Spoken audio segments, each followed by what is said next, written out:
Hello everyone. आज की class में हम लोग एसआरसीसी जीबीओ के एग्जाम में परसेंटेज चैप्टर से जितने भी क्वेश्चंस पूछे गए हैं आज उसको डिस्कस करने जा रहे हैं। एक एक क्वेश्चन को अच्छे से आप लोग देखिएगा। बहुत अच्छे तरीके से उसको एक्सप्लेन किया जाएगा कि किसी क्वेश्चन में कितना आपको टाइम देना है, कितना आपको लिखना है, कौन से क्वेश्चंस को ऑप्शन से करना है, किस किस क्वेश्चंस के अंदर आप अप्रोक्सीमेशन का यूज़ करेंगे। तो पूरा जब आप 23 क्वेश्चंस आप देखेंगे टोटल, उस 23 क्वेश्चंस को देखने के बाद आपको एक अच्छे तरीके से एक आइडिया लग जाएगा कि परसेंटेज के क्वेश्चंस का लेवल एसआरसीसी के एग्जाम में क्या रहता है। ठीक है। अगर आप चाहते हैं कि अपनी तैयारी और बेहतर करना चाहते हैं, उसके लिए हम लोगों ने क्या किया है, एसआरसीसी जीबो के लिए 10 फुल लेंथ मॉक लॉन्च किया है। इसमें भी मॉक में भी एक बात ध्यान दीजिएगा कि मॉक में, क्योंकि इस बार जो है 25 क्वेश्चन पूछा जा रहा है पॉइंट का, आप देखें 25 पहले 40 क्वेश्चन पूछे जाते थे। इस बार जो है 25 क्वेश्चन पूछा जा रहा है। तो जब पहले 40 क्वेश्चन पूछे जा रहे थे तो उसमें क्वांट के जो मान ले हैं चैप्टर से, किस चैप्टर से का क्या वेटेज रहता था, कितने क्वेश्चन पूछे जाते हैं, उसी वेटेज को ध्यान में रखते हुए 25 क्वेश्चन के अंदर भी उसी रेशियो को रखा गया है। जैसे पिछली बार अगर देखा जाए तो नंबर सिस्टम से ज़्यादा क्वेश्चन पूछे जाते थे, तो 40 क्वेश्चन में जितना क्वेश्चन नंबर सिस्टम का रहता था वैसी रेशियो में 25 क्वेश्चन में भी उसी रेशियो को रखा गया है, उसी हिसाब से। तो बात समझ में आए? तो आपका जो पूरा मॉक है वो 21 से लेकर के 2024 तक के जो एसआरसीसी का एग्जाम है, जिस तरह से क्वेश्चन पूछा गया है उसी तरीके से आपका जो मॉक तैयार किया गया है। थोड़ा बहुत आप हो सकता है कुछ क्वेश्चन आपको टफ लग सकते हैं, लेकिन लेवल को हम लोगों ने उसी तरीके से मेंटेन किया है। तो बहुत ही अच्छा मॉक है। अगर आप लेना चाहते हैं तो आज आप यहाँ से ले सकते हैं। अभी कॉन्सेप्ट की वेबसाइट या ऐप पर जा करके आप एनरोल कर सकते हैं। साथ ही साथ जब आप ये मॉक लेंगे तो आपको 20 सेक्शनल टेस्ट भी फ्री में दिया जाएगा। ये दो चीज़ें आपको यहाँ पे मिलने वाली हैं। ठीक है, फिर चलिए स्टार्ट करते हैं आज की क्लास। देखिएगा, सबसे पहले पहला क्वेश्चन देखिएगा क्या कह रहा है आपसे। कह रहा है कि the GST on groceries is reduce by 20% and consumption जो है इंक्रीज कर दे रहा है 15%। Find the present of effect on revenue. तो रेवेन्यू पे क्या फर्क पड़ेगा ये आपसे पूछा है। अगर आपने परसेंटेज चैप्टर पहले से पढ़ रखा है, एक बात मैं और यहाँ बता दूं कि ये जो परसेंटेज चैप्टर है ये प्रैक्टिस क्लास है। यहाँ पे बहुत ज़्यादा कॉन्सेप्ट को डिस्कस नहीं किया जाएगा। हालांकि क्वेश्चंस को बहुत अच्छे तरीके से एक्सप्लेन किया जाएगा, लेकिन कॉन्सेप्ट को मैं मान के चल रहा हूँ कि आपने पहले ऑलरेडी पढ़ रखा है। बात समझ में आई कि नहीं? चलिए, तो मैं ये कह रहा था कि कह रहा है कि जो है रिड्यूस कह रहा है कि जीएसटी 20% रिड्यूस कर दिया जाता है एंड इस कंजप्शन को इंक्रीज कर दिया जाता है 15%। तो रेवेन्यू पे क्या फर्क पड़ेगा? तो अगर आप जीएसटी को 20% रिड्यूस कर रहे हैं, कंजम्पशन आप बढ़ा रहे हैं, तो रेवेन्यू पे क्या फर्क पड़ेगा? तो अगर आपने सक्सेसिव मेथड एक परसेंटेज के अंदर पढ़ा होगा, वो क्या होता था अगर आपने याद होगा तो ये एक्स प्लस वाई, ये होता था प्लस एक्स वाई बाई 100। ये होता था, जैसे आपसे कह रहे हैं कि जीएसटी को 20% रिड्यूस कर दिया गया, यानी -20, और कह रहा है कि कंजप्शन को आपने 15% बढ़ा दिया है तो +15% लिखेंगे। प्लस माइनस का प्रोडक्ट माइनस आता है, 20 × 15/100 करके यहाँ से आप आसानी से सॉल्व कर लेंगे। -20 + 15 करेंगे -5% आएगा। और इधर आप 20 × 15 करेंगे, देख लीजिएगा 25 जा जाएगा, -3% इधर आएगा। माइनस माइनस आपस में ऐड हो जाता है तो -8% आंसर आ जाएगा आपका। तो रेवेन्यू जो आपका आएगा ओवरऑल 8% डिक्रीज कर जाएगा। क्या कर जाएगा? 8% डिक्रीज कर जाएगा। ये तो सक्सेसिव मेथड से आप लगाएं। एक मेथड और मैं आपको बता देता हूँ कि आप ऐसे भी लगा सकते हैं। आप जानते हैं कि जो रेवेन्यू होता है वो आप जानते हैं कि प्राइस इंटू कंजप्शन होता है। यही होता है आपका। प्राइस कह रहा है आपसे कि 20 जो है जीएसटी, जीएसटी अगर 20% रिड्यूस हो गया, 20% रिड्यूस का मतलब होता है 1/5। 20% की फ्रैक्शन वैल्यू 1/5 होती है। 1/5 रिड्यूस होने का मतलब होता है अगर 5 आपके प्राइस था, एक घट करके कितना हो गया? 4 हो गया। तो 20% कम होने का मतलब कि 80% हो गया। 80% का मतलब होता है 4/5 हो गया। फाइनली कितना हो गया? 4/5। इसी तरीके से कंजप्शन, कंजप्शन अगर 15% इंक्रीज कर रहा है, 15% की जो फ्रैक्शन वैल्यू होती है अगर आपको पता होनी चाहिए, 15/100 करेंगे, उसको सिंप्लीफाई करेंगे 3/20।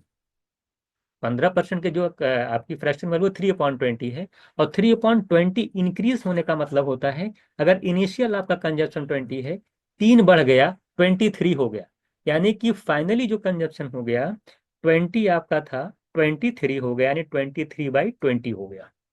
तो यहाँ से आप आसानी से एक लाइन में ये भी देख सकते हैं, 23 4 ज़ा 92, नीचे 25 ज़ा 100, यानी शुरू में रेवेन्यू अगर आपका 100 है, अब हो गया 92, यानी 8% आपका डिक्रीज कर गया। तो आप दूसरा मेथड आप इस तरह से भी लगा सकते हैं, अगर सक्सेसिव नहीं यूज करते तो आप ऐसे भी लगा सकते हैं। तो मुझे लगता है कि आसानी से 8% यहाँ से भी आप आंसर कर सकते हैं। सिंपल था। 20% रिड्यूस का मतलब 80%, यानी 4/5। कंजम्पशन 15% डिक्रीज का मतलब 23/20। कैसे हुआ मैंने आपको समझाया। ऊपर मल्टीप्लाई करेंगे तो कंजम्पशन फाइनली आपका रेवेन्यू आएगा, उसके बाद नीचे करेंगे आपका इनिशियल रेवेन्यू जो था 100 था, 92 हो गया, 8% डिक्रीज कर गया। तो इसमें ज़्यादा टाइम नहीं लगना था, इसको आप आसानी से 5 से 10 सेकंड के अंदर कर लेंगे, क्योंकि एसआरसीसी का जो एग्ज़ाम है वो टोटली टाइम बेस्ड है। जितना ज़्यादा से ज़्यादा टाइम को बचा पाएंगे, जितने कम से कम टाइम में क्वेश्चन को करेंगे, उतनी ही ज़्यादा आपके सिलेक्शन के चांसेस हैं।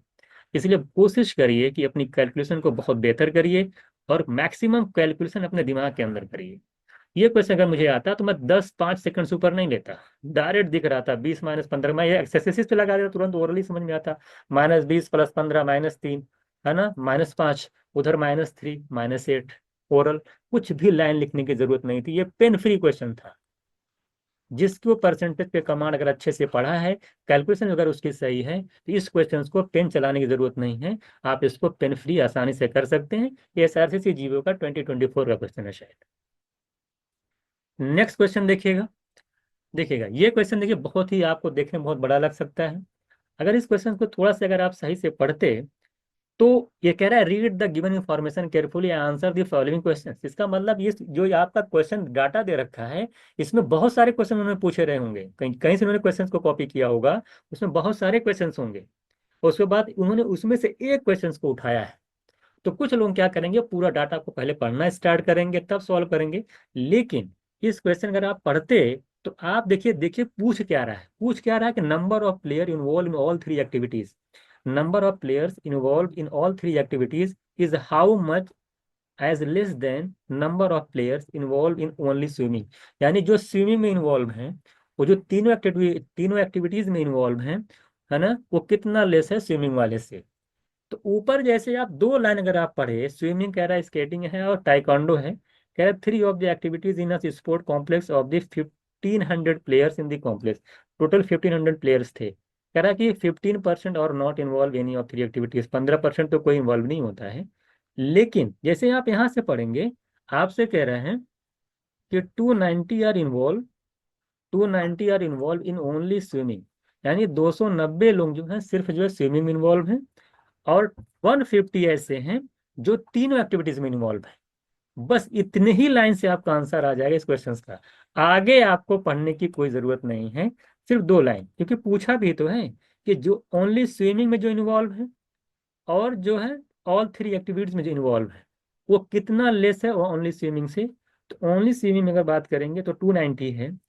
ऑल, है ना, नहीं नहीं, ओनली स्विमिंग जो आपका है, अ, हाँ ओनली स्विमिंग आपका 290 है।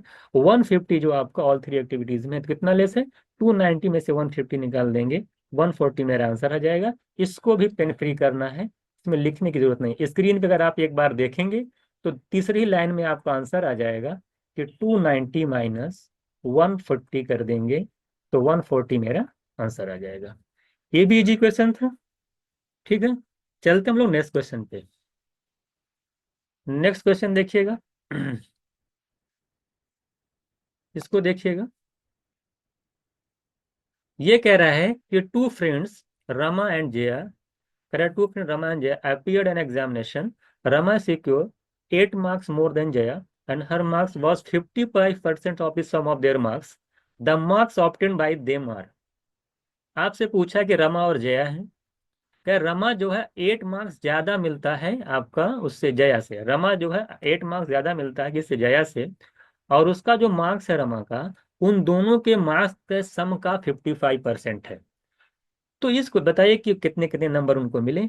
तो पहला मेथड जो मैं आपको बताऊंगा वो ऑप्शन से। फर्स्ट मेथड क्या करेंगे, ऑप्शन से आप आसानी से वेरीफाई कर सकते हैं कि आंसर क्या होगा। सबसे पहली बात देखिए, ये रमा है, इसके मार्क्स अगर आप देखेंगे रमा है, क्योंकि रमा जो है 8 मार्क्स ज्यादा जया से मिला है। तो आप देखिए जया है, तो रमा यहाँ भी 8 मार्क्स ज्यादा मिल रहा है। रमा को देखिए यहाँ भी जया से 8 मार्क्स ज्यादा है, यहाँ भी 8 मार्क्स ज्यादा है, यहाँ भी 8 मार्क्स ज्यादा। चारों ऑप्शन ऐसे हैं जिसमें रमा को जया से 8 मार्क्स जो है ज्यादा मिल रहे हैं। और अब क्या दूसरा जो वेरीफाई, तो वेरीफाई हो गया पहला वाली कंडीशन। दूसरी कह रही है कि हर marks was 55% of sum of their marks. उनके मार्क्स का सम का 55% है रमा। चेक कर लीजिए, अगर हम दोनों का सम करें तो कितना आ जाएगा, 49 प्लस 150 90 आएगा। 90 का क्या 55% मार्क्स जया का है। जया कितनी है अगर 49, तो क्या 90 का 55% 49 है, भी चेक कर ले रहे हैं। देखिए 9, अब ऐसे नहीं कि आप मल्टीप्लाई करते चले जाएं, अगर आप मल्टीप्लाई भी करेंगे तो आप देखेंगे 49.5 आएगा। सिंपल देखिए, जिससे कैंसिल कर लीजिए। 55 को 9 मल्टीप्लाई करेंगे तो आया कितना, 495 आएगा। 10 से डिवाइड करेंगे 495 आएगा। हालांकि इसको ओरल भी कर सकते हैं आप, और सिंपली मल्टीप्लाई भी तो मल्टीप्लाई भी कर सकते हैं। तो क्या 49.5 और ये 49 है, क्या इक्वल है, नहीं इक्वल है। सेकंड में देख लीजिए, इन दोनों का सम करेंगे 44, 44 एंड 36 ऐड करेंगे तो 80 आएगा। क्या 80 का 55% आपका 45 है, यानी रमा का मार्क्स है, यही आना चाहिए 44। चेक कर ले रहे हैं। देखिए 80 का 50% होता है 40, और 80 का 5% निकालेंगे तो 4 आएगा। 40 एंड 4 ऐड करेंगे तो 40 एंड 4 ऐड करेंगे 44, यानी वेरीफाई हो गया, मेरा आंसर हो गया। 10 से 15 सेकंड के अंदर आप वेरीफाई कर सकते हैं कि आपका कौन सा ऑप्शन है। Option B is right answer. Option से लगाएंगे तो आसानी से इस तरह से लग जाएगा। अब लगाते हैं, अगर मान लिया ऑप्शन से नहीं लगाते तो कैसे लगाते हैं, सेकंड मेथड देख लीजिएगा। अब मैं आपको हर एक मेथड करके यहाँ पे दिखाऊंगा। एक एक क्वेश्चन को मैं पूरी डिटेल्स में आपको दे यहाँ पे करके दिखाऊंगा। आप में से जो भी स्टूडेंट्स ने पहले परसेंटेज क्लास देख रखी है, जिनका बेसिक क्लियर है, तो उनसे मैं ये कहना चाहूंगा कि आप थोड़ा सी जो है इस वीडियो की स्पीड को इंक्रीज कर लीजिएगा। 1.5 या 1.25 पे देखेंगे तो बहुत अच्छे तरीके से आपके लिए फायदेमंद रहेगा। जिनका बेसिक क्लियर नहीं है, थोड़ा सा उनका क्वांट वीक है, तो आराम से वो देखें। बाकी जिनके थोड़ी सी क्वांट वगैरह अच्छी खासी है, क्योंकि मैं पूरा बेसिक से पढ़ाऊंगा, बताऊंगा, हर एक चीज़ पे एक्सप्लेन करूंगा, तो आप थोड़ी सी स्पीड इसको इंक्रीज कर लीजिएगा। सेकंड मैटर देखिएगा क्या कहता है। कह रहा है कि Rama secured 8 marks more than Jaya, and her marks was 55% of sum of their marks. कहने का मतलब है 55%, 55% की जो फ्रैक्शन वाली होगी कितनी होगी, 55/100 करेंगे आप। अगर आप इसको कैंसिल करते हैं तो 11/20 आता है। क्या लाइन क्या था, 55% of sum of their marks. अगर उनका सम ऑफ अगर सम ऑफ मार्क्स उन दोनों का 20 यूनिट है, तो जो रमा का मार्क्स है, जो रमा का मार्क्स है वो कितना है, रमा का 11 यूनिट। इसी का, इस परसेंटेज की पूरी इंफॉर्मेशन का लैंग्वेज में क्या मतलब हुआ कि 55% of sum of their marks का मतलब कि अगर 20 मार्क्स टोटल दोनों का सम है, उसमें रमा का जो मार्क्स है वो 11 यूनिट है। अच्छा, ये बात समझ में आ गई आपको। अगर रमा का मार्क्स आपका 11 यूनिट है तो निकल नहीं जाएगा। अच्छा ये बताइए, अगर रमा का मार्क 11 यूनिट है तो जरा बताइए, दोनों का सम 20 यूनिट, रमा है, ये देखिए रमा है, ये रमा का मार्क्स है, ये टोटल है। तो कोई बताएगा जया का मार्क्स कितना होगा। 20 में से 11 माइनस कर दीजिए, 9 यूनिट। जया हो गई 9 यूनिट, रमा हो गई 11 यूनिट। और जया और रमा के बीच जो डिफरेंस है मार्क्स का, वो कितने का, 8 मार्क्स का है। यहाँ पे डिफरेंस कितना आ रहा है, 11 और 9 का, 2 यूनिट। 11 माइनस 9 करिए, तो 2 यूनिट की वैल्यू दे रखी है आपको 8। 1 यूनिट की वैल्यू निकालेंगे 4। अब किसी का मार्क्स निकाल लीजिए। अगर आप रमा का मार्क्स निकालेंगे तो देख लीजिए कितना है, सॉरी किसका है, किसका मार्क्स, रमा है, ये आपका जया। तो रमा का मार्क्स निकाल लीजिए। रमा 11 यूनिट है, तो रमा आ जाएगी आपकी, 4 से मल्टीप्लाई कर लीजिए, 11 4 × 44। अगर आपको रमा निकल गई। अगर आपको जया निकालना है, जया आपकी कितनी है, 9 यूनिट। तो 9 यूनिट को निकालेंगे, 9 × 4 करेंगे 36। तो 44 36 मेरा आंसर हो जाएगा। Option B is right answer. फिर से एक बार देख लीजिएगा, 55% का मतलब होता है 11/20। 20 मार्क्स सम ऑफ मार्क्स है, 11 उसमें से 11 मार्क्स रमा का है, तो 20 में से 11 माइनस करेंगे 9 यूनिट, 9 यूनिट मार्क्स जया का आएगा, जया का मार्क्स 9 यूनिट, रमा का मार्क्स 11 यूनिट, डिफरेंस निकालेंगे 2 यूनिट, और डिफरेंस दे रखा है 8, 2 यूनिट की वैल्यू 8, 1 की 4, 11 की 44, 9 की 36।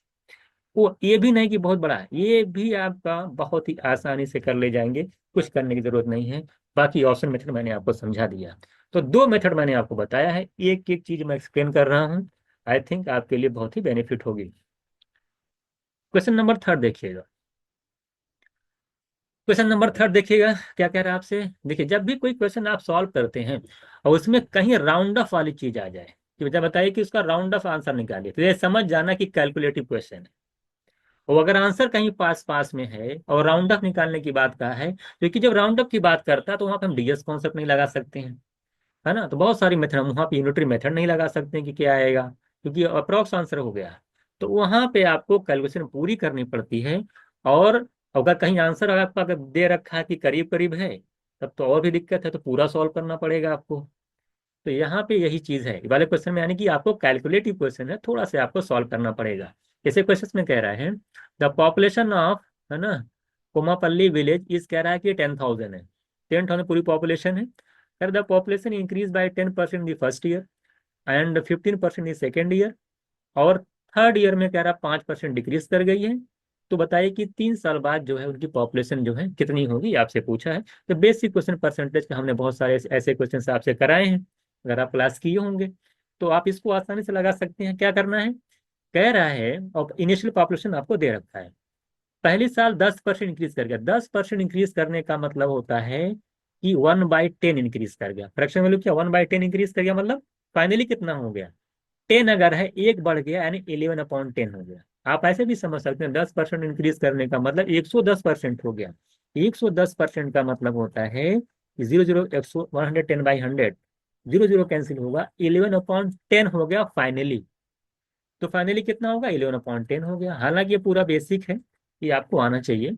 सेकेंड ईयर में कह रहा है कि 15% इंक्रीज कर गया। 15% अभी मैं पिछली बार बताया हूँ कि 3/20 अभी आया था। तो 3/20 इंक्रीज करने का मतलब है कि 20 अगर आपका है, 3 बढ़ गया, 23 आपका हो गया फाइनली, यानी फाइनली 23/20 हो गया।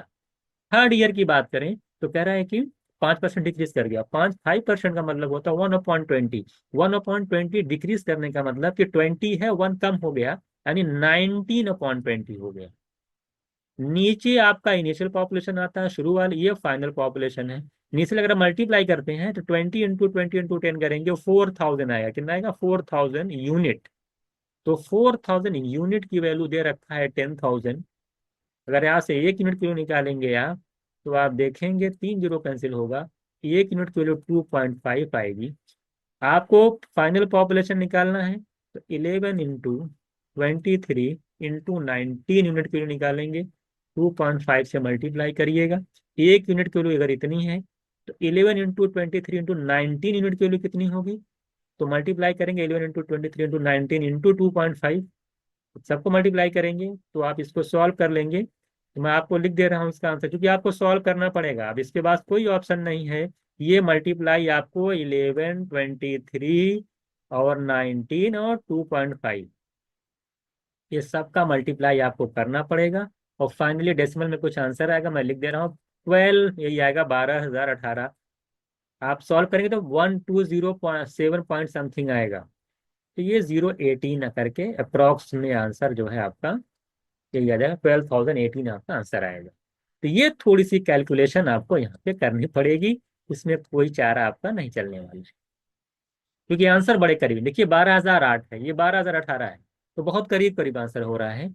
इसलिए आपको कैलकुलेट करना पड़ेगा ये तीनों मल्टीप्लाई करके। अब इस आपकी अब मल्टीप्लिकेशन मैंने क्लास कैलकुलेशन की कराई है, तो वहां पे आप जाके देखिए कि किस तरह से किया जाता है, तो अगर आप चेक करेंगे तो आसानी से आप जो है मल्टीप्लाई भी तेजी से कर पाएंगे। तो ये क्वेश्चन नंबर आपका 4 था, आई थिंक आप आसानी से समझ गए होंगे, इजी क्वेश्चन था, बेसिक था। क्वेश्चन नंबर 5 देखिएगा।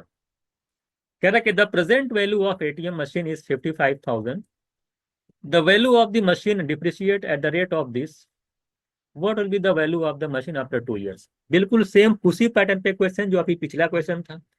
कह रहा शुरू में आपका अगर मशीन जो है प्रेजेंट वैल्यू दे रखा है इतनी है, और 25% डिप्रिशिएट हो रही, कम होती जा रही है, तो 2 साल बाद कितनी हो जाएगी? 25% का मतलब होता है 1/4। अगर आप जानते हैं 1/4 कम होने का मतलब क्या हुआ, 25% कम हो गई यानी 75% हो गई। और 75% का मतलब है 4 है, एक कम हो गई, 3/4 हो गई। और 3/4 का मतलब ही होता है परसेंटेज में 75%।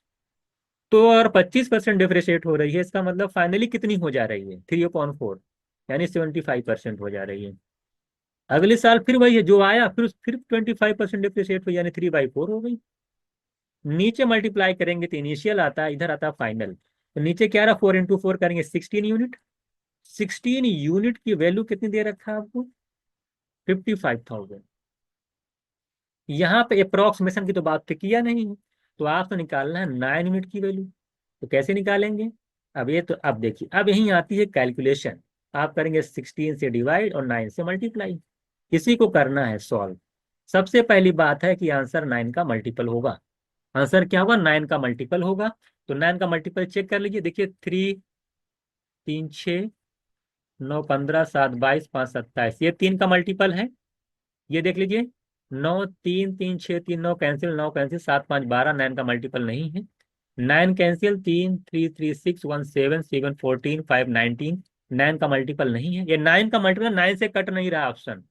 3 3 6 3 9 कैंसिल करिए, 9 कैंसिल करिए, 7 5 12, यानी 9 का मल्टीपल नहीं है। मेरा ऑप्शन ये आंसर हो जाएगा। ऑप्शन ये आंसर हो गया। सिर्फ क्या देखा मैंने? 9 का मल्टीपल। देखिए ये है आपके एग्जाम सिलेक्शन का आइडिया। एक स्टूडेंट गया, वो कुछ ना देखता, वो बस यही से निकाल लेता, उस देखता ना, ये बस, ये जो मैं इतना लिखा हूं, अगर जिन्होंने इस पे काम किया है वो बस 9, अब जान जाता कि 9 यूनिट निकालना है, तो जाहिर सी बात है। और नीचे आ रहा 16, वो तुरंत समझ जाता कि भाई 16 यूनिट की वैल्यू 55,000 है, 55,000 है, नीचे 16 आएगा, ऊपर 9 आएगा, आंसर 9 का मल्टीपल होगा। बस यही देख करके वो 9 के मल्टीपल को देख करके आंसर कर देता है। ये बहुत इंपॉर्टेंट बात है। बात समझ में आई कि नहीं?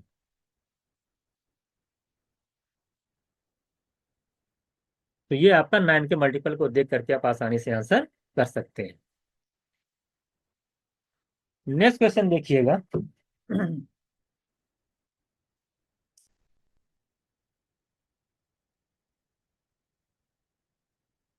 नेक्स्ट क्वेश्चन देखिएगा आप लोग।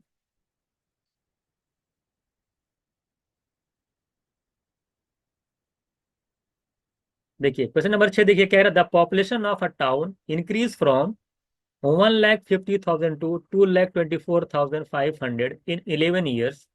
The average percentage increase of population per year. अब ये भी देख रहे हैं, देखिए कैलकुलेटिव क्वेश्चन एग्जाम में जब पूछता है तब आपकी कैलकुलेशन मायने रखती है, क्योंकि आप देख रहे हैं कि आंसर बहुत करीब करीब 4.54%, 4.52%, इतना क्लोज आंसर है कि बिना सॉल्व किए और डेसिमल तक आपको जाना पड़ेगा। तब तक इसमें कोई अप्रोक्सीमेशन उसमें कुछ नहीं लगने वाला है। इसको आपको 100% सॉल्व ही करना पड़ेगा। अब इसको लगाइए, क्या कह रहा है कि the population of town increase जो है 1,50,000 से 2,24,500 हो गई। कितना इंक्रीज कर गई, जरा बताइए सभी लोग, कितना इंक्रीज कर गई?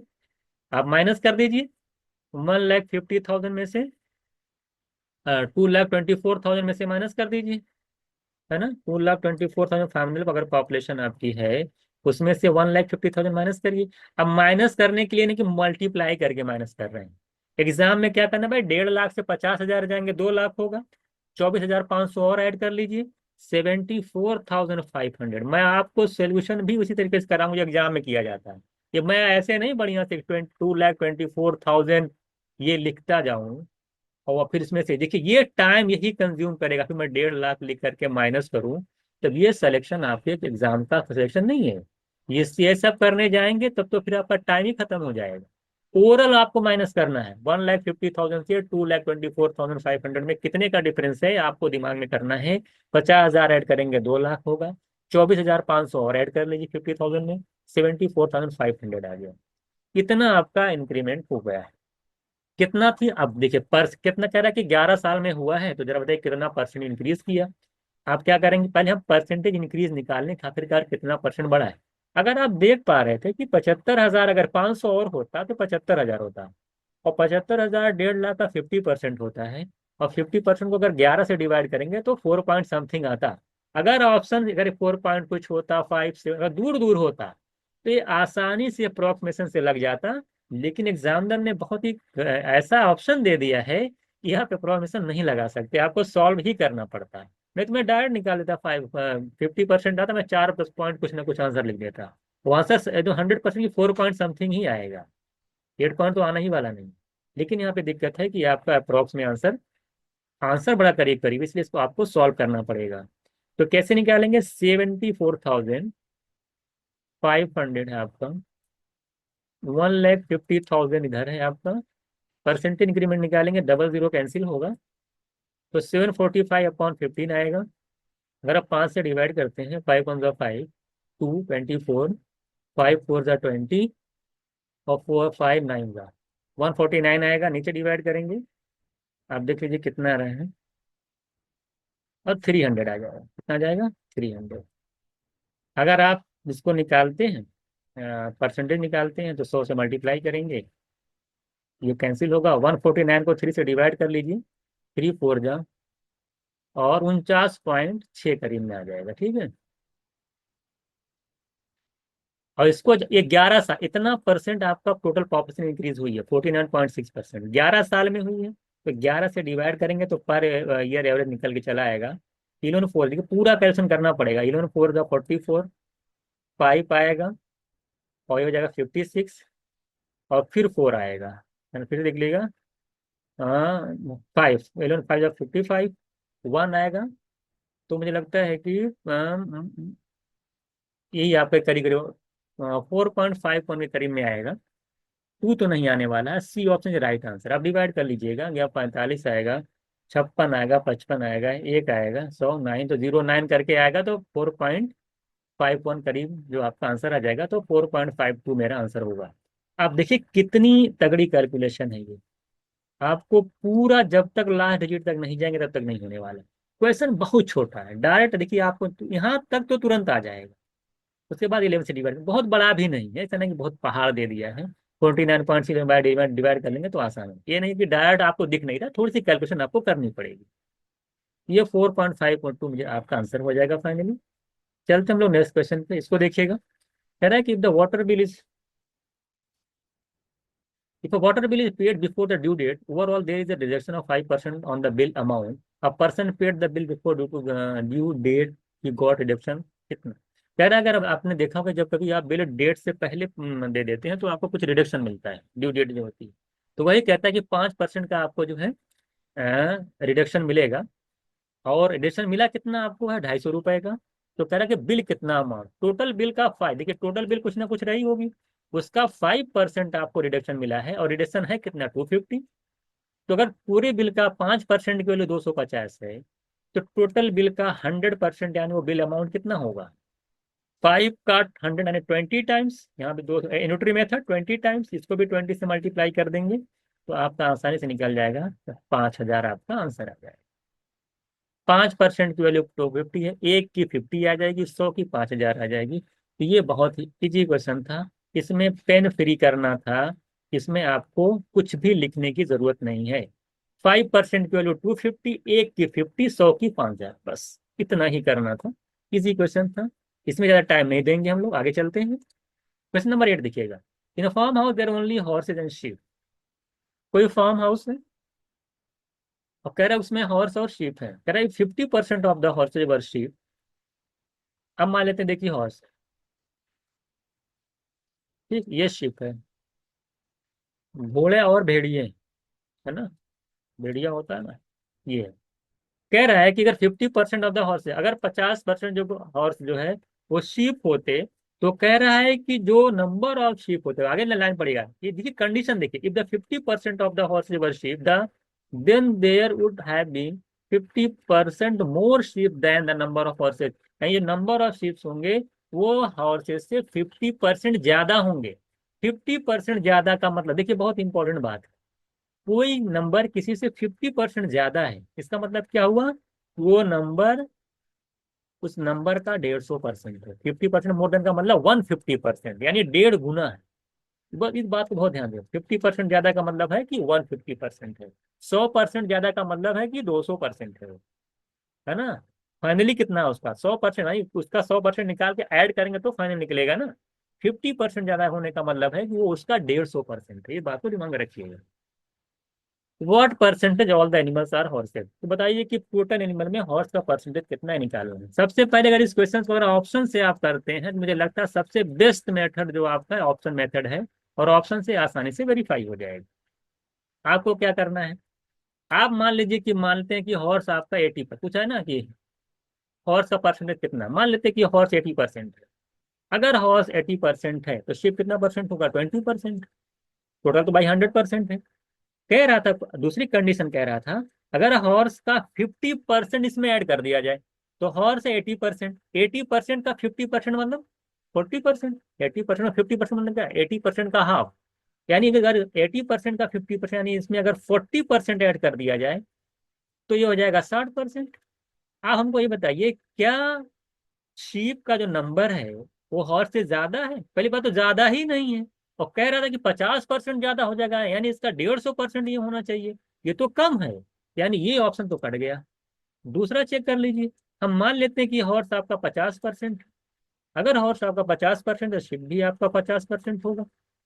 अगर इसका 50% इसमें ऐड कर दिया जाता, 50% का 50% यानी 50% का हाफ इसमें ऐड कर दो, कितना हो जाएगा ये, 25%। इसमें ऐड करो हो जाएगा 75%। तो क्या अब जो नंबर ऑफ शीप है इसका 150% है? बिल्कुल है। देखिए 50% का 150% क्या होता है, अगर आप निकालेंगे तो निकाल लीजिएगा, 50% का 150% निकालिए। 50% का 150% में 3/2 टाइम्स निकालेंगे तो आप देखेंगे 25 या 75। बिल्कुल राइट है भाई, 50% का डेढ़ डेढ़ गुना देख लीजिए, 75 है कि नहीं, वेरीफाई हो रहा है, मेरा आंसर हो जाए। बस आपको दो ही ऑप्शन पे जा करके वेरीफाई कर लेना था, आंसर आपका आसानी से निकल जाएगा। आप एक्स से भी लगा सकते हैं, आप एक्स ले लीजिए उनका, इसमें ऐड करिए, वहाँ x/2 लिख के नीचे आप इसमें क्या करते हैं, आप इसको x ले लीजिए, इसको y ले लीजिए।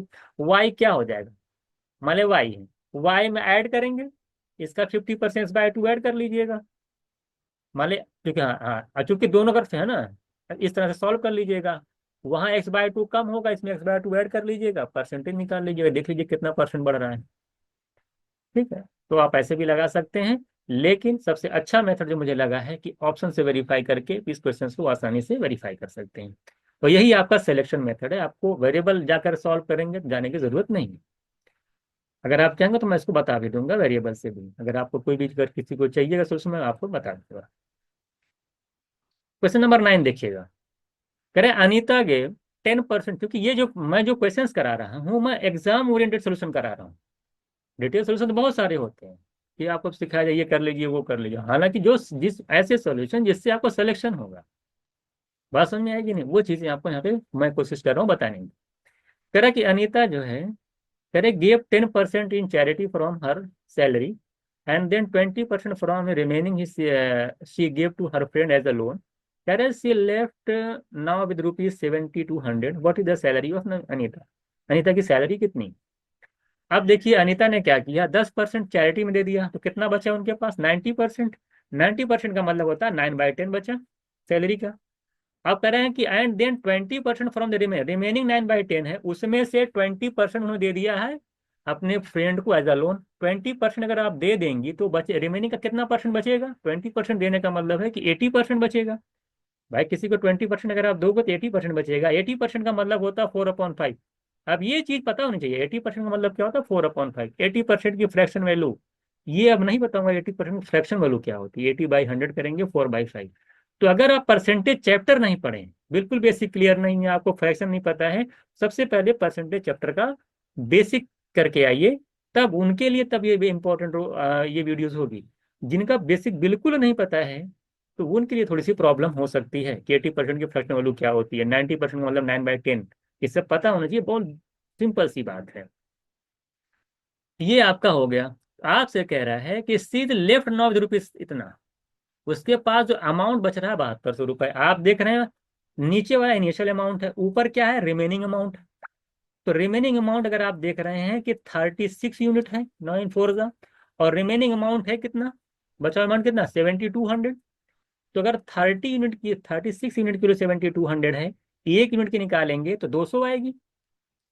अब डिवाइड कर लीजिएगा। आपको निकालना है कि उसकी सैलरी कितनी है 50 यूनिट।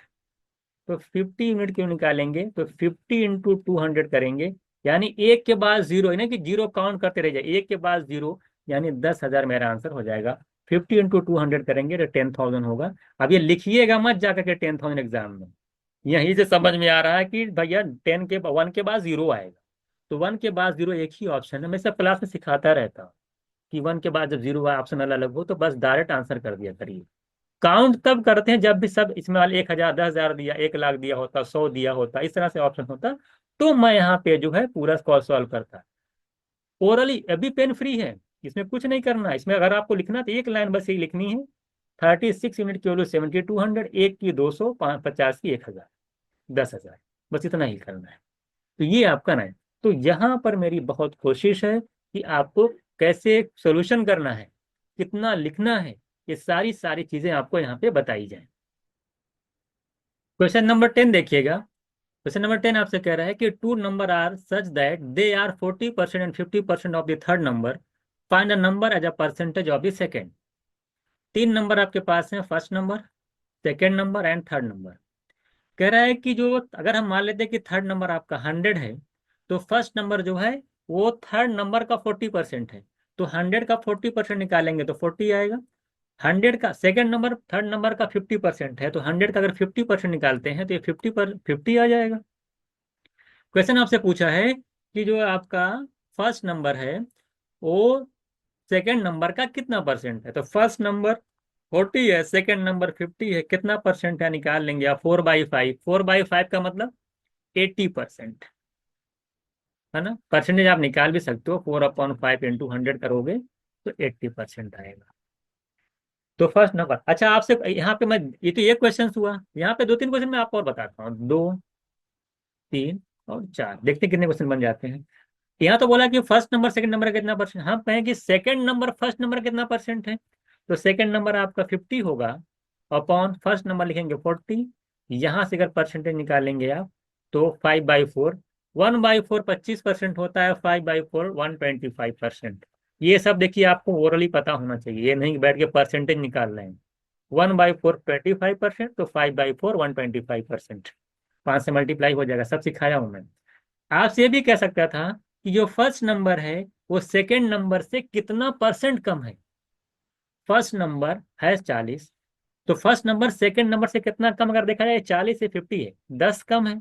सेकेंड नंबर से यानी जिससे कहा जाएगा वो नीचे रहेगा, 10/50 करेंगे यानी 1/5 आएगा। 1/5 का मतलब 20%। आपसे ये भी पूछ सकता है, आपसे ये भी पूछ सकता है कि सेकेंड नंबर फर्स्ट नंबर से कितना ज्यादा है। तो सेकेंड नंबर फर्स्ट नंबर से 10 ज्यादा है, तो फर्स्ट नंबर से तो नीचे आएगा, फर्स्ट नंबर उससे कंपेयर करना है, तो 1/4 करेंगे 25%। तो यहाँ पे आप देख रहे हैं ये और चार क्वेश्चंस बन गए। इस क्वेश्चंस के अंदर चार क्वेश्चंस बन सकते हैं। पहला कि फर्स्ट नंबर सेकंड नंबर कितना परसेंट है, सेकंड नंबर फर्स्ट का कितना परसेंट है, फर्स्ट नंबर सेकंड से कितना कम है, सेकंड नंबर फर्स्ट से कितना कम है, ज्यादा है। ये चार क्वेश्चन यहाँ पे वैरायटी बनती है, चारों मैंने आपको यहाँ पे समझा दिया है। तो मेरी कोशिश है कि किसी किसी क्वेश्चन में क्या क्या बन सकता है ना, वो भी सारी चीजें आपको बताई जाए।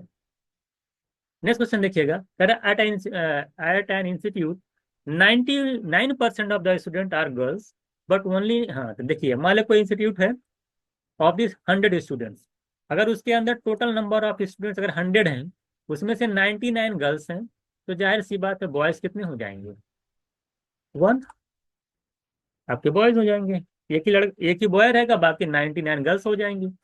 फिर एक लाइन कह रहा है, but only 98% of the students living on the campus are girls, यानी जो कैंपस में लोग रह रहे हैं उसमें से 98% जो है सिर्फ गर्ल्स हैं। इसका मतलब ये है, अगर मान लें कैंपस में टोटल 100 स्टूडेंट हैं, उसमें से अगर 98% जो है जो कैंपस में 100 girls, but only 98% of student living in the campus, living in the campus are girls, यानी 98% अगर गर्ल्स रह रही हैं कैंपस के अंदर, तो 2% जाहिर सी बात है बॉयज रह रहे होंगे। यही तो बात आई। 2% अगर कैंपस में बॉयज रह रहे हैं और नंबर ऑफ बॉयज दे रखा 1, कितने हैं? तो कंफर्म है कि नंबर ऑफ बॉयज 1 है। कैंपस में अगर यहाँ बात करें 2% है रहने वाले बॉयज के, और वो नंबर एक, और दे कितना रहा 1, यानी 2% की वैल्यू कितनी? 1 है। जाहिर सी बात है बॉयज एक ही है ना, और परसेंटेज में क्या 2%, तो 2% की वैल्यू अगर 1 है तो जाहिर सी बात है कैंपस में अगर 98% गर्ल्स रह रही हैं तो 98% की वैल्यू कितनी होगी? अगर 2% 1 है यानी जस्ट हाफ हो रहा है, 2% का हाफ ही 1 होता है, तो 98% वैल्यू कितनी हो जाएगी? 49। ये नहीं बड़ी सब परसेंट मैंने पढ़ा रखा है सब चीजें। 2% अगर हाफ, 2% वैल्यू 1, यानी 2% का हाफ करेंगे तभी तो 1 आएगा, तो 98% वैल्यू कितनी आएगी? 49। अब रूल लगा भी सकते हैं, 2% की वैल्यू अगर 1 है, एक की निकालेंगे 1/2, 98 की निकालेंगे 98/2, यानी 49। यानी ये 49 जो इसकी गर्ल्स हैं जो कि कैंपस में रह रही हैं। टोटल आपकी कितनी गर्ल्स हैं? 99। तो बताइए कि आउट ऑफ कैंपस कितनी है, लीव ऑफ ऑफ कैंपस कितनी रह रही हैं? अगर टोटल आपकी 99 है और उसमें से 49 अगर इन कैंपस में है, तो जाहिर सी बात है ऑफ कैंपस में कितनी होंगी? 50। माइनस कर दीजिए 99 में से 49, तो 50 ऐसी गर्ल्स होंगी जो कि कैंपस से बाहर रह रही हैं। तो बहुत ही आसान क्वेश्चन था। तो थे 99, एक बॉयज था, बॉयज तो फिक्स है। 98% आप देख रहे हैं गर्ल्स जो हैं लिव ऑफ कैंपस में है और living on on the campus में है।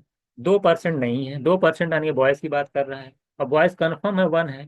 एक ही अब इसको टुकड़ा तो कर नहीं पाएंगे बच्चे, एक ही लड़का तो एक ही रहेगा ना, उसको दो पार्ट में का आधा बॉय यहाँ रह आधा बॉय, एक ही तो है, तो एक ही जगह रहेगा। तो 2% की वैल्यू कितनी हो जाएगी? 1। तो कन्फर्म है, तो 98% 49 हो जाएगी। तो 49 अगर आपकी कैंपस में रह रहे हैं तो 50 आपके बाहर रह रहे होंगे, जो कि टोटल 99 है। ये थोड़ा सा लॉजिकल टाइप का क्वेश्चन है, इजी है। तो कुछ क्वेश्चन आपको घुमाएगा, इसको आप थोड़ा सा तैयार रहिएगा। क्वेश्चन नंबर 12 देखिएगा, कह रहा student has to secure 45 marks to qualify for interview in written examination. कह रहा he get 79 marks and fail by 56 marks. What is the maximum marks set to qualify for? ये बताइए, अगर उसको 79 मार्क्स मिला है और अगर वो 56 से फेल हो रहा है तो पासिंग मार्क्स कितना होगा? अगर वो पास होना चाहता तो कितना नंबर ले भाई? जितने फेल उतना उसको और मिल जाए। 79 तो मिला ही है, अगर 56 मार्क्स और मिल जाते हैं, मिलाकर कितना हो जाएगा? 9 6 15, 135 मार्क्स। यानी ये पासिंग मार्क्स है, अगर इसको इतना मिल जाता तो पास हो जाता। और पासिंग में अगर हम परसेंटेज में बात करें तो है कितना? 45%। यानी 45% की जो वैल्यू है वो 135 है। टोटल मार्क्स का 45% है ना, मैक्सिमम मार्क्स का। तो 100% की निकल नहीं जाएगी आपकी। आप जानते हैं 1 यूनिट की वैल्यू कितनी आएगी? 3 आएगी। 45 3 से 135 होता है, तो 100% की वैल्यू आ जाएगी। 100 × 3 करेंगे, 300 मार्क्स आपका टोटल मार्क्स आ जाएगा। B option. ये भी आपका इजी क्वेश्चन पूछा था, ये तक कुछ भी करना नहीं था, एक लाइन में आपका आ जाता। तो अगर पासिंग मार्क्स हो जाएगा 135, ये बराबर है परसेंटेज में 45% के। टोटल मार्क्स का 45% इक्वल्स टू 130। यहाँ पे जान लीजिए, मैं लिखता नहीं हूँ, यहाँ पे समझिए टोटल मार्क्स है ये टोटल मार्क्स है, ये टोटल मार्क्स है। उसका 100%, टोटल मार्क्स का 100% का मतलब टू, वही टोटल मार्क्स। किसी चीज का 100% माने वो खुद की वैल्यू, तो 300 आपका आंसर आ जाएगा। क्वेश्चन नंबर 13 देखिएगा।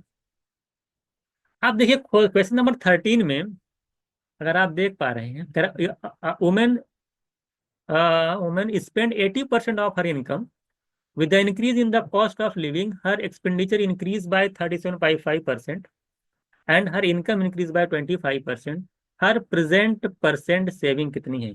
उसकी प्रेजेंट जो है, जो आपकी है परसेंट सेविंग कितनी है, सेविंग जो है प्रेजेंट में कितनी है, कितनी परसेंट है, ये आपसे पूछा है।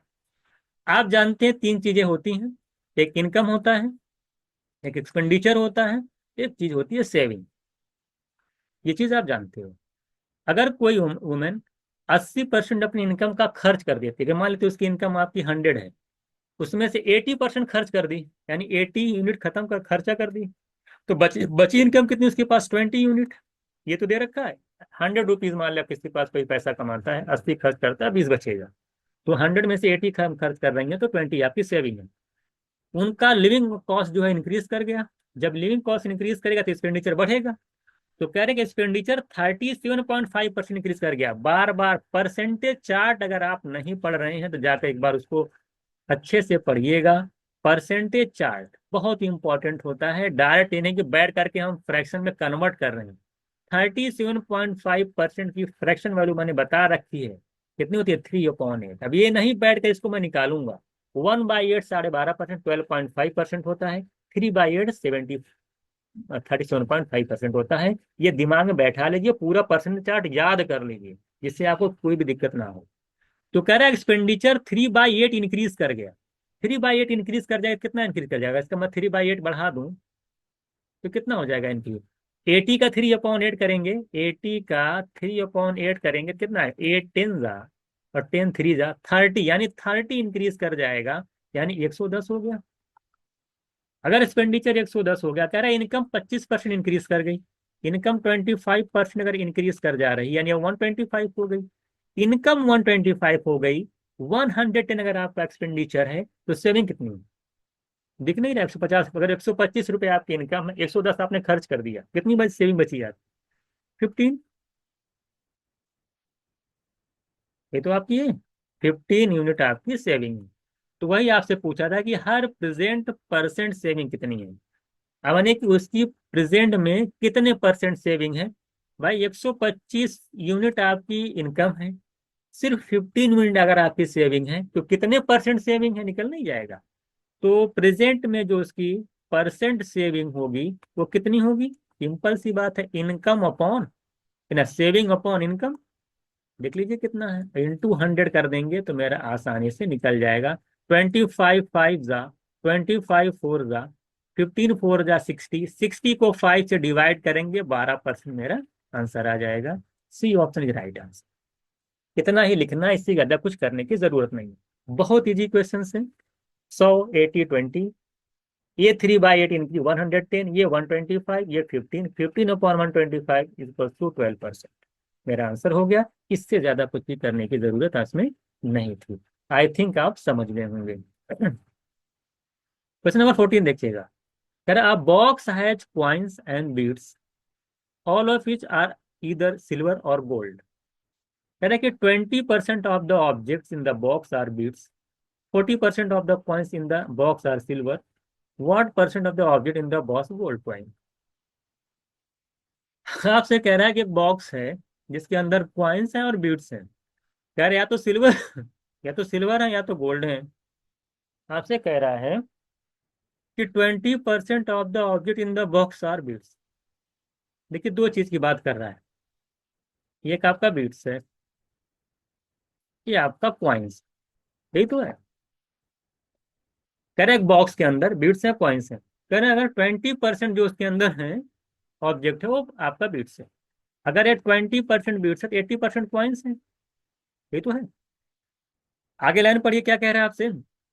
कह रहा है कि 40% of the coins in the box are silver. अब देखिए यहाँ पे दो कैटेगरी बढ़ रही है, एक होती है सिल्वर की, एक होती है गोल्ड की। सिल्वर कितना है अभी बताता हूं मैं, सिल्वर कितना है क्वेश्चन में दे रखा है कि भैया सिल्वर जो है टोटल जो क्वाइंस है उसका 40%। तो अगर मैं, जैसे मैं टोटल क्वाइंस अगर मैं मान लेता हूँ कि 100 है आपका, 100 यूनिट है, तो 100 में 20% है, 20 यूनिट तो ये हो गया, 20 यूनिट तो ये हो गया। 80% का मतलब 80 यूनिट ये हो गया। तो 80 क्वाइन अगर आपकी है, 80 यूनिट क्वाइंस है, उसमें 40%, 80 का 40% कितना आएगा? 32। तो 32 अगर आपकी सिल्वर है तो जरा बताइए कि क्या पूछा है, what percent object box are gold. तो गोल्ड कितना परसेंट जरा बताइए। अब जो सिंपल सी बात है, अगर 80% है, वो 80% अगर माने टोटल है, अगर उसका 40% अगर सिल्वर है तो 60% गोल्ड होगा। और 80 का 60% अगर आप निकालेंगे तो 48 आपका आंसर आ जाएगा गोल्ड। तो 80 का 60% कितना है? 48, मेरा आंसर हो जाएगा 48। हालांकि आप 80 में से अगर 32 माइनस कर देंगे तब भी 48 आ जाएगा, ऐसे भी निकाल सकते हैं। नहीं तो ओरली आप लगाते, ये सिल्वर निकालना ही नहीं पड़ता। सिल्वर निकालिए मत, सिल्वर मत निकाल, देखिए यहाँ पे मैंने सिल्वर निकाला, आप सिल्वर मत निकालिए। डायरेक्ट जैसे 80 आया, हमसे पूछा गोल्ड, 40% अगर सिल्वर है तो हमको सिल्वर नहीं निकालना, हम 60% गोल्ड होगा। तो 80 का 60% डायरेक्ट निकालेंगे, 48 मेरा आंसर हो जाएगा।